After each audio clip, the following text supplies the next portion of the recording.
used to ride my bike to school, and I would ride through a neighborhood that was entirely African American.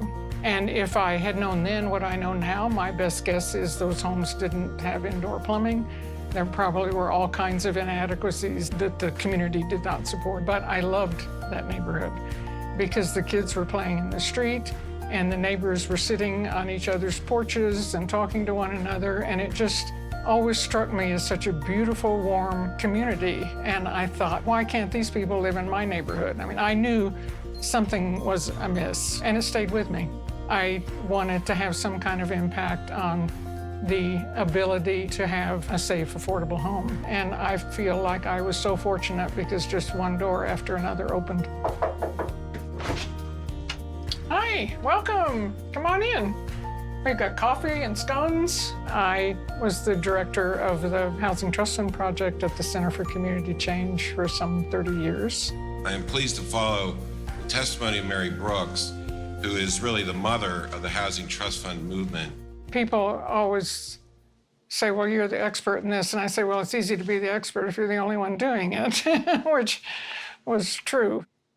We cannot solve the housing crisis without making a serious commitment of revenue. This was our latest survey of the 700 plus trust funds that exist around the country. And I didn't create the idea of a housing trust fund. I didn't even put the first one together.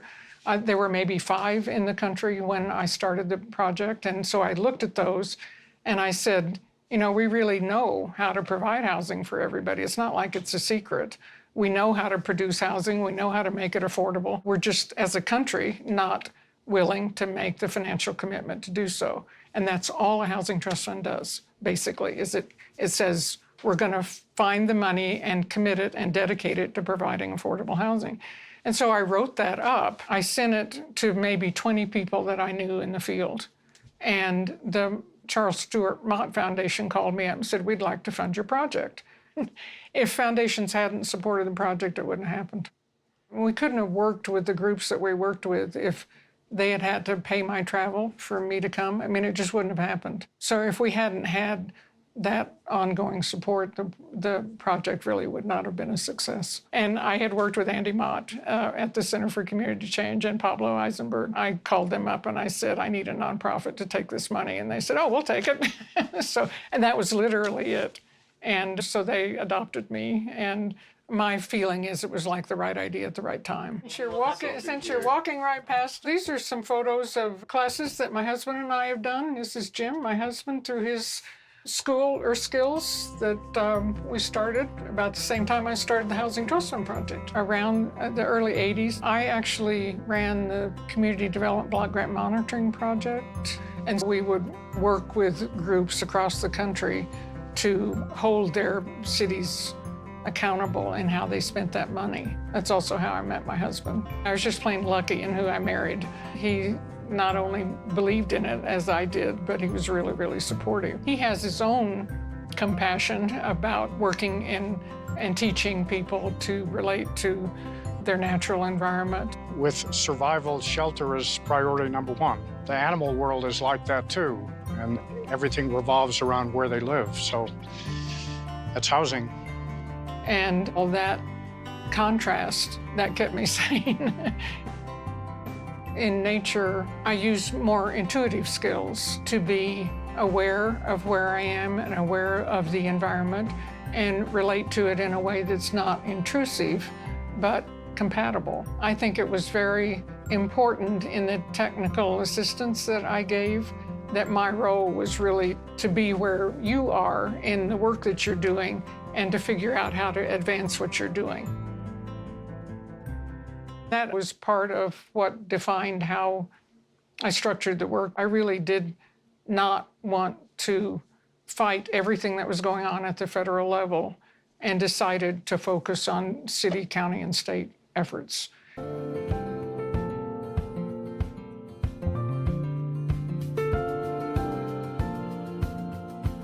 And I would go in to testify on a court. I'd come out and the tires were slashed on the car or something else. People were very, very hostile about any group, I think, that was working to create equality and respect. I didn't want to fight the negativity any longer. I wanted to promote something that was positive.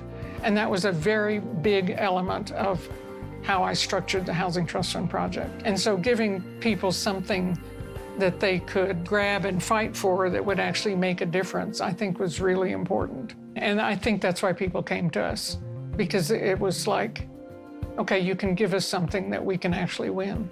And they have, right? I mean, there are only a couple of states that don't have housing trust funds. You don't need me to tell you how successful housing trust funds are.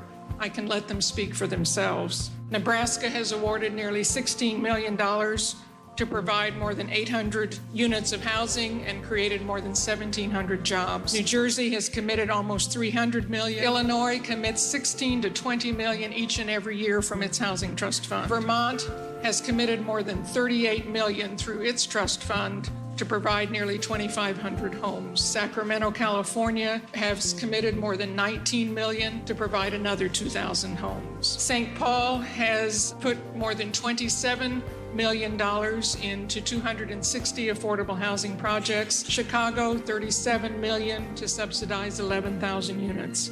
Pennsylvania has created a model program enabling counties within that state to create their own housing trust funds, and it amounts to about $15 million a year.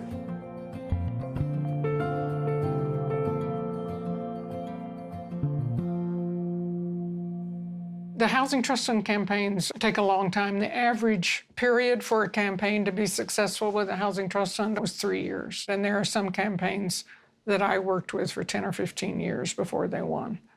The Milwaukee campaign had a strategy that until City Council acted on the Housing Trust Fund, they were going to do an action every month. And this, they built a house out of cardboard boxes.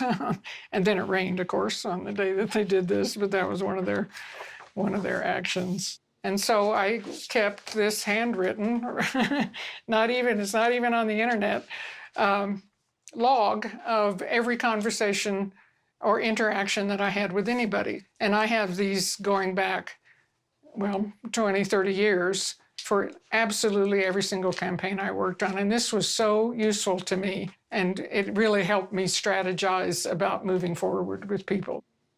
The center hire a lot of people who brought very, very special skills to the center. They enabled me to try the things that I think needed to be tried and to work with the people I wanted to work with. And I, of course, was very fortunate in that I was doing what I loved. When I talk to young kids today, I say, pay attention to what grabs your heart. And if you really stay true to that, I think doors open and you can move in a direction that's positive for you.